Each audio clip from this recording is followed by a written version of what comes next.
Volám sa Tri bodky, vlastným menom Diana Pomullerová a som spisovateľka a ilustrátorka, ktorá prináša do tohto sveta svojimi rozprávkami lásku, prijatie a krásu.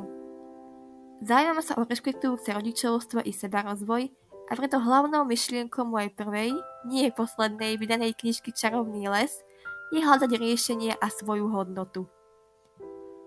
Moje oči taktiež našli potešenie v kráse viktoriánskeho obdobia a duša zase našla domov v prírode, takže preto obe tieto oblasti ovplyvňujú moje diela. Svoju tvorbu by som teda zhrnula slovami ako láskavá, rozprávková, rozvojová, viktoriánska, inšpirovaná prírodou a detskou dušou, ale najmä vždy obsahujúca nádej.